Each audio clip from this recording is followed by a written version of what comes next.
Russia has dismissed the baseless accusations leveled against it after the poisoning of a former spy and his daughter in the UK.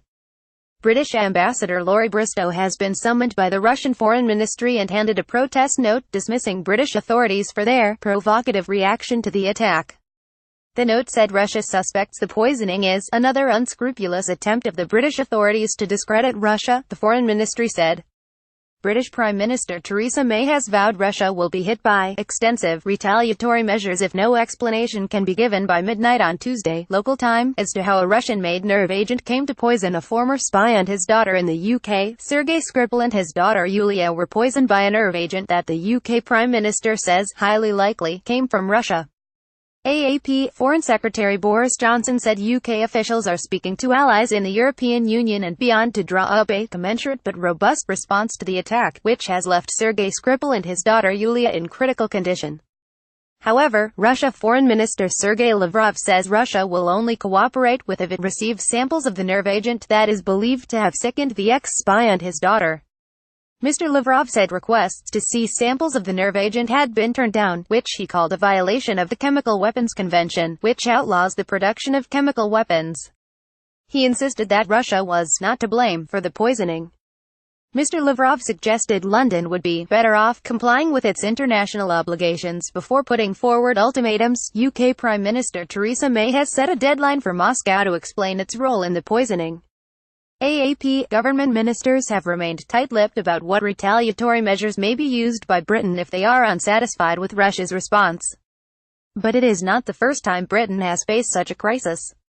After former Russian agent Alexander Litvinenko was killed in London with radioactive poison in 2006, London expelled several Russian diplomats, imposed visa restrictions, broke off intelligence cooperation and froze assets of the two prime suspects. Critics say that response was too weak, and claim Britain was reluctant to act because London's property market and financial sector are magnets for billions in Russian money. What are Britain's options now? U.S. Secretary of State Rex Tillerson has supported the UK's assertion that Russia was behind the attack on the former Russian spy. AAP expelled diplomats. Britain is highly likely to expel some Russian diplomats, possibly including Ambassador Alexander Yakovenko. That would almost certainly result in the tit-for-tat expulsion of British envoys in Moscow. While that will further fray already strained diplomatic relations, it would have a limited effect on Russia. Hit their pocketbooks. Authorities attempt to determine who used the nerve agent on the father and daughter. AAP London is a magnet for wealthy Russians, and Britain could seek to stop those suspected of involvement, or close to President Vladimir Putin, from enjoying their money and property in the UK. Russian oligarchs over the last few months have been moving money and liquid assets back to Russia from various places around the world, but you can't move fixed assets, said historian Martin Macaulay, a former senior lecturer on Russian affairs at the University of London. So therefore, if they've got property, and they have a lot of property in London and elsewhere, May could in fact impose a freeze or even say confiscate those assets. Britain has recently introduced new powers to seize money and property whose origins are suspicious, and is considering adopting a version of the United States Magnitsky Act, which allows authorities to ban or seize the assets of individuals guilty of human rights abuses. The EU, of which Britain remains a member until 2019, has already imposed sanctions on Russian banks, businesses and officials over Moscow's invasion of Crimea.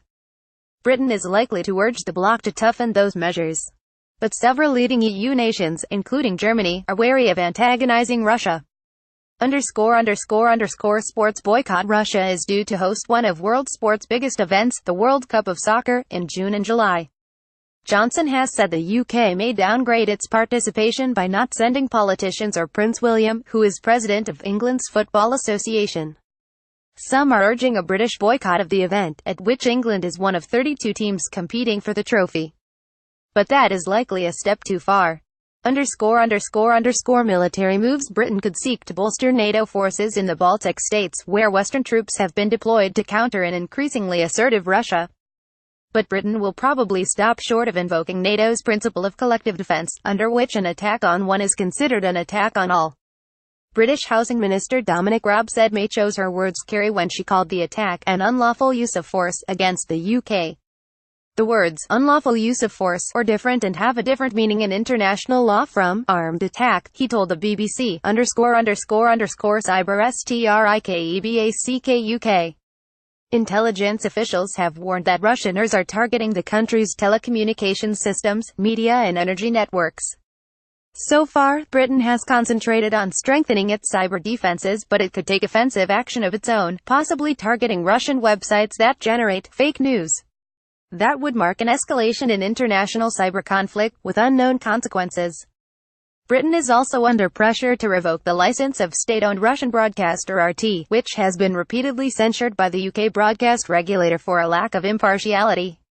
The regulator, Ofcom, said it would wait until May outlines Britain's response to Russia on Wednesday and then consider the implications for RT's broadcast licenses. Copyright 9 Digital Thai Limited 2018.